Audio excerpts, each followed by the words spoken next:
Hello everyone, क्या हाल चाल है। तो आज मैं आपको स्टोरी सुनाने वाला हूँ। स्टोरी तो काफ़ी अच्छी है ही है। क्रीपी लग रहा है ना, क्रीपी स्माइल। हो हो हो हो हो। तो आज जो मैं आपको स्टोरी सुनाने वाला हूँ वो तो बढ़िया है ही है। और उससे पहले भाई दोस्तों, आप सपोर्ट नहीं कर रहे हो भाई, चैनल को सब्सक्राइब नहीं कर रहे हो, तो फटाफट चैनल को सब्सक्राइब कर लो ताकि ऐसी वीडियोस आपको देखने को मिलती रहे भाई। इतनी अच्छी अच्छी स्टोरी में ला क्यों रहा हूँ भाई। तो चैनल को सब्सक्राइब करो पहले। तुम लोग ढीठ हो, करते नहीं हो, फटाफट से करो। चलो अब कहानी बढ़ते हैं, कहानी की तरफ। कौन सी स्टोरी मैं आपको बताऊं। सबसे पहले दोस्तों कहानी है प्रिंस नाम के लड़के की। इस बार नाम जो है चेंज करेंगे, प्रिंस रखेंगे कि हर वीडियो में भाई शुभम शुभम मैं अपना नाम रख लेता हूँ ताकि कहानी बताने में अच्छा लगे। बट नहीं, इस बार रखेंगे प्रिंस। दोस्तों प्रिंस नाम रहता है उस लड़के का। बेसिकली वो इसमें बीकॉम कर रहा होता है कॉलेज से।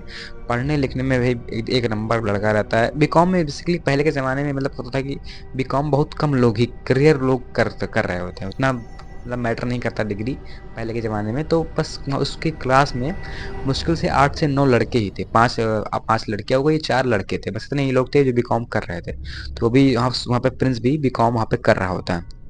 अच्छा खासा लड़का होता है हर चीज़ में, मतलब स्मार्ट, गुड लुकिंग। उसके फैमिली वाले बिजनेसमैन थे, मतलब उनकी अच्छी खासी शॉप चल रही होती है। तो पैसा अच्छा खासा उन लोग के पास था, मतलब अच्छी फैमिली थी, अच्छा सब कुछ अच्छे से बीत रहा होता है। दोस्तों इनके कई सारे फ्रेंड सर्कल थे। 3 लोग उसमें खास दोस्त होते हैं। उसके जो 3 लोग होते हैं काफ़ी अच्छी इनकी मित्रता होती है। जिसमें एक का नाम रहता है सत्यम, एक का नाम रहता है शुभम। फिर से यहाँ पे आ गए भाई वही लोग। क्या करो भाई, नाम अलग से करो तो थोड़ा भूल जाना पड़ता है, बट ऐसा नाम अगर क्लियर हो तो याद रहता है कि हाँ ये नाम है। तो आपको इजीली समझने में मतलब है ना, कहानी तो रियल है ये, बस समझो सुनो। तो उसके 3 लोग होते हैं, एक प्रिंस रहता है, शुभम रहता है और एक सत्यम रहता है। 3 लोग काफ़ी घनिष्ठ मित्र होते हैं अपने कॉलेज में। काफ़ी बढ़िया इन लोग का सब कुछ एंजॉयमेंट चल रहा होता है। ये लोग भाई कॉलेज स्कूल जाते हैं आराम से एंजॉय करते, और शाम टाइम उन्हीं एक सर थे जिनका नाम था कपिल सर। कपिल सर थे जो उन लोग को अकाउंट वगैरह बढ़ाया करते थे। तो पहले तो क्लास में पढ़ते और शाम टाइम वो कोचिंग में करते। और ये लोग भाई कॉलेज का समय चल रहा होता तो काफ़ी इनको थोड़ा धुएं सिगरेट वगैरह की लत लगी हुई थी। तो पहाड़ी इलाका है, जब स्कूल से छूटते कॉलेज से छूटते तो जाके वहाँ पे पढ़ाई पढ़ाई वो पहाड़ी पे बैठ के बियर वगैरह सिगरेट वगैरह ऐसा उड़ाया करते थे। तो सब कुछ उनको लाइफ जो एकदम मस्त चल रही होती है। लेकिन शुभम की जो प्रिंस की लाइफ थी अच्छी खासी चल रही होती। तो जैसे थोड़ा चिढ़ने वाले होते नहीं है, थोड़ा जलन भावना वाले कि भाई ऐसा क्यों है, पढ़ने में आगे भी है, स्कूल लुकिंग भी है, ऐसा तो जलन भावना होती है, सबको होती है भाई, किसी न किसी तरह से रहता है कि इतना आगे क्यों बढ़ रहा है। तो इस प्रकार से कुछ गांव समाज में होता ही है, जलने वाले। तो इस प्रकार से चल रहा होता है। तो एक दिन शुभम जो है, शुभम और प्रिंस आज आपस में बैठे बात कर रहे होते हैं। तो शुभम बोलता है कि तेरे पास तो, शुभम बोलता है उससे, प्रिंस से, तेरे पास तो सब है, लेकिन मैं एक मंदिर ऐसा जानता हूँ बातों बातों में कि जहाँ पे कुछ भी मन्नत मांगो, कोई पूजा करके कोई आ जाए तो सब कुछ पूरा हो जाता है, चाहे कितने भी हो।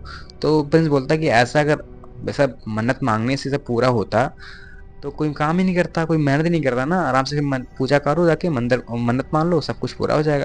तो इन लोगों बहस हो जाती है। ये लोग आपस में बहस करके थोड़ा सा वो वो लगा लेते हैं, क्या बोलते हैं उसे, 500 का, क्या बोलते हैं उसको यार, सट्टा लगा लेते हैं, सट्टा। 500 सट्टा लगा लेंगे। बोलेंगे ठीक है, अगर अगर ऐसा, अगर तू जाके वहाँ पे कुछ मन्नत मांगना, नॉर्मली मन्नत, यानी कि कुछ ऊपर मांग लो तो तुम्हारा पूरा हो जाएगा। बोला ठीक है, मैं जाके मान लूंगा। 500 का ये लोग बेट लगाते हैं कि हाँ ऐसा सब कुछ। वो बोलता है कि ठीक है, मैं एक दिन अब तुमको बताऊंगा, उस दिन तुम आना, हम चलेंगे वहाँ पे, तुम पूजा करना और वहाँ पे पूरा मन्नत को मांग लेना और पूरा हो जाएगा। अगर नहीं पूरा होगा तो भाई 500 मैं तो दूंगा, अगर पूरा हो जाएगा तो 500 तुमको देने पड़ेगा। बोला ठीक है। बोला ठीक है, हमें कुछ पूजा सामग्री मैं लेके आऊंगा अपने तरफ से, तुम उसको पूजा करना। तो ऐसा 3-4 दिन बीतता है। तो एक दिन वो बोलता है, प्रिंस से शुभम बोलता है कि चलो भाई, आज पूजा करने चलनी है। तो वो कॉलेज बंक करके वो लोग ऐसी जगह पे जाते हैं जहाँ पूरा सुनसान इलाका रहता है। दोपहर का समय रहता है, काफ़ी सुनसान इलाका है। वो लोग लगभग अपने शहर से काफ़ी दूर आ चुके होते हैं। काफ़ी सन्नाटो भरा वाला वो मतलब जगह रहते हैं वो, जहाँ पे कोई आदमी दिख नहीं रहा होता। तो उसे एक पुल, वो लोग आते हैं, पुल के पास पहुँचते हैं, अपनी बाइक वगैरह वहीं पे खड़ी करके दो लोग साथ आते हैं, बाइक नीचे उतर के आते हैं। बेसिकली पुल है, पुल के नीचे एकदम इसलिए उतर के आते हैं। और बीच में नहर बह रही है। तो नहर बोलता है कि शुभम बोलता है कि अपना जो पाँव वगैरह है, कपड़ा वगैरह फोल्ड कर लो, इसको नहर को हमको पार करके हुए आगे वहाँ जाना है। नहर बोला ठीक है, पार करके जो आते हैं यहाँ पे एक, जब ये लोग पूजा की सामग्री निकालते हैं तो लोग देख के शुभम जब निकालता है सामग्री तो प्रिंस का देख के उसके रोंगटे खड़े हो जाते हैं। क्योंकि उसमें दारू की बोतल, मांस मुर्गा, इत्र और अगरबत्ती, ये सब रखे होते हैं। तो ये देख के भाई इसके तो रोंगटे खड़े हो जाते हैं कि कौन सा सामान ये लेके आया है, प्रिंस सोचता है मन में। लेकिन उतना ध्यान नहीं देता है, फिर समझाता है कि नहीं है यही चढ़ता है, ये पूजा से करते हैं, तो उतना ध्यान में नहीं देता नहीं है, इसलिए सब कुछ सामान लेके वहाँ पे उसके समाधि के पास ऐसा रख के चला आता है। एक आध 2 दिन बीतते हैं, लेकिन धीरे-धीरे प्रिंस की जो हालत है वो खराब होने लगती है। उसकी बॉडी आँखें-वाँखें घुसरने लगती हैं, शरीर पूरा पतला हो रहा है, वो बता रहा था। उसे कुछ भी समझ नहीं आ रहा था कि हो क्या रहा है, मतलब उसकी बॉडी एकदम अजीब, पूरी बॉडी खत्म होती जा रही थी धीरे-धीरे। पूरी जो हड्डियों से चमड़े जो है तरीके वो चपक से गए होते, दुबला-पतला एकदम हो गया। किसी से फालतू बात नहीं करता, बस शांति मेरे अपने बिस्तर से बैठ के ऐसे मतलब किसी से बात भी नहीं कर रहा होता है, एकदम से एकदम वो शांत, पूरा चेंज है एकदम। घर वाले उससे एकदम परेशान, कई डॉक्टर को दिखा दिए, बड़े-बड़े डॉक्टर को लेके गए कि हमारा एक लड़का सही हो जाए, बट सही नहीं हो रहा था। तो उन्हें लगा भाई कुछ गड़बड़ है, दवाई असर नहीं कर रही, रिपोर्ट सब कुछ नॉर्मल निकल रहा है, तो कुछ गड़बड़ है। इसको दिखाते हैं हम ले जाके डॉक्टर के पास, वो सॉरी पंडित-वंडित के पास, अच्छे पंडित को दिखाते हैं। तो कई सारे पंडित के पास भी लेके जाते हैं, तो बोलते हैं भाई ये जहाँ जब उसको पंडित दिखाते हैं तो एकदम नॉर्मल ठीक-ठाक होता है, पूजा-पाठ वगैरह होता है। तो पंडित लोग बोलते हैं कि यार ये इस पे कुछ ज़्यादा ही कुछ काला जादू किसी ने करा दिया है, जो हम लोग के कंट्रोल में नहीं है। वो काफ़ी शक्तिशाली आत्मा है जिसको हम नहीं कर सकते, कोई बड़ा ही कर पाएगा। तो वहाँ से भी निराशा इन लोग को मिलती है। तो घर पे आते हैं तो जो इनके जो पिता होते हैं वो काफ़ी नामी दुकानदार होते हैं, तो उनके बगल एक दर्जी वाला जिसका दर्जी का दुकान होता है, जिसको सब मास्टर जी बोलते हैं।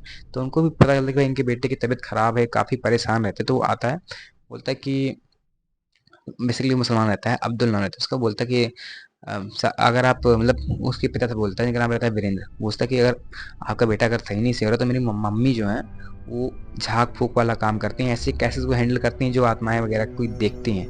तो अगर चाहो तो मैं वहाँ पर तुमको दिखा सकता हूँ कि क्या पता तुम्हारी सही हो जाए।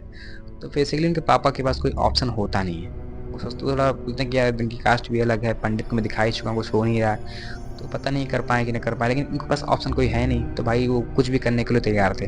वो फटाफट से अपने बेटे को लेकर उनकी मम्मी के जो गाँव था, लगभग उनसे घर से 2-3 घंटे का रास्ता था, वहाँ पे सब लोग ईज़िली निकल जाते हैं, पहुँच जाते हैं उनके घर। तो पहुँचने के बाद वहाँ पे सब जब थोड़ा पूजा पाठ वगैरह करते हैं, तो थोड़ा पूजा पाठ करना मम्मी उनकी स्टार्ट करती हैं, सब कुछ करके। तो बेसिकली उसके ऊपर आत्मा से बात करने के लिए उसको बुलाते हैं। काफ़ी पूजा पाठ करने में वो आत्मा उनके उसके ऊपर आती है, इनको देख के भाई उनके रोंगटे खड़े हो जाते हैं।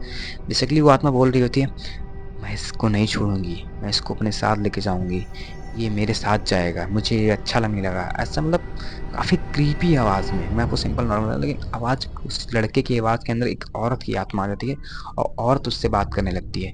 मैं इसको नहीं ले जाऊँगी, ये मुझे अच्छा लग गया है, मैं इसको अपने साथ ले जाऊँगी। उसकी मम्मी लिटरली रो-रो के बुरा हाल हो जाता है, जाके उसको अपने बेटे को ऐसे पकड़ती हैं, बोलते हैं मेरे बेटे को छोड़ दो, तुम मुझे ले चलो, मुझे अपने साथ ले चलो, मेरे बेटे को छोड़ दो, ऐसा मत करो। वो तभी उसको कुछ धक्का देती है, खट से जाके गिरता है। उसकी मम्मी जो दीवार से लड़ जाती हैं, काफ़ी इतनी एनर्जी उसके अंदर आ जाती है कि मम्मी उसकी फट से जाके दीवार पे लड़ी और वहाँ पे बैठ के ऐसे रोने लगी, मेरे बेटे को क्या हो गया है? तो भाई वो उससे बोलते हैं कि यार मतलब थोड़ी बातचीत करते हैं 1 आध 2 घंटे। वो उसकी जो मम्मी दर्जी की मम्मी थी, उसको बात करती है आत्मा की चली जाए, बट नहीं जा रही होती है, पता नहीं क्यों। एंटिटी इतनी स्ट्रांग हो गई थी कि वो नहीं, क्योंकि जब उसकी मम्मी से पूछे बोलते हैं, तो बोलते हैं कि जो जो इस पे आत्मा है वो एक प्रेग्नेंट लेडी की आत्मा है, इसलिए इसमें काफ़ी ताकत है कि इसको मैं भगा नहीं सकती। इसका आखिर सिर्फ एक ही ऑप्शन है इसको भगाने का, पहला, इस जो इसके ऊपर जो बुरी आत्माएं का साया है इसको किसी और पे भेजना पड़ेगा, तभी आप इसको बचा सकते हो, वरना ये आत्मा के साथ रहने वाली है। तो भाई बेसिकली उनके मम्मी पापा बोलते हैं कि यार मैं किसको, अब अपना मेरा बेटा खराब है, ये आत्मा मैं किस पे दे दूँ? तो वो लोग काफ़ी भले इंसान होते हैं कि ये सब नहीं सोचते कि अपने अपने बेटे को परेशान कर, मैं किसी और के बेटे को मैं परेशान क्यों करूँ? इसलिए सिंपल सा वो फालतू की बात, मतलब बोलते हैं कि कोई और ऑप्शन बता दो भाई जिससे अपने बेटे को बचा सकूं, बट मैं नहीं कर पाऊंगा कि अपने बेटे को बचाने के चक्कर में किसी और के बेटे को मैं घाट उसमें डाल दूं। तो भाई ठीक ठाक चलता, बोलती ठीक है, मैं आप तुमको एक विधि बता रही हूँ, उसके अकॉर्डिंग ये आत्मा जाएगी नहीं, लेकिन ऐसा है कि इसके साथ ही रहेगी, बट तुम्हारे बेटे को कुछ नहीं होगा, वो नॉर्मल रहने लगेगी, सब कुछ ठीक ठाक होगा, कुछ तुमको हार्म नहीं करेगी किसी को, सब कुछ नॉर्मल हो जाएगा। बस तुमको पूजा जो मैं विधि बता रहा हूँ वो करना पड़ेगा। वो उसको एक इत्र का डिब्बा देते हैं कि इसको डेली सर पे इनको लगाना ही है, शाम के टाइम डेली सर पे लगाना है। और उनको बोलते हैं कि तुमको एक आना है, एक तावीज़ वगैरह बना के मैं दूंगी 3 महीने बाद, 3 महीने तुमको एक पूजा करनी है डेली, जाके डेली पूजा पाठ करनी है। एक पानी मैं तुमको दूंगी बना के, इसको पानी को डेली इनको पिलाना ही है 3 महीने बिना नागा किए को दिन, और एक तावीज़ मैं बना के दूंगी 3 महीने बाद पानी पीने के बाद, उस ताबीज़ को तुम्हें ज़िंदगी भर में उतारना नहीं है। अगर उतारोगे तो तुम्हारी जान भी जा सकती है, मैं फिर कुछ नहीं कर पाऊँगी। तो ऐसा करके वो उसको भेज देती हैं। अच्छे से वो सब कुछ पालन करता है, 3 महीने बाद उसको ताबीज़ मिल जाती है, ताबीज़ वो हमेशा पहनता ही रहता है। तो ऐसे समय बीतता है, लगभग 15 साल के बाद उसकी अच्छी खासी जॉब लग जाती है, अपना एक सिविल इंजीनियर हो जाता है, बिल्डिंग वगैरह बनाता है। तो एक दिन क्लाइंट के साथ वो कहीं घूमने जा रहा होता है, मतलब घूमने नहीं, थोड़ा काम से जा रहा होता है, प्लॉटिंग वगैरह।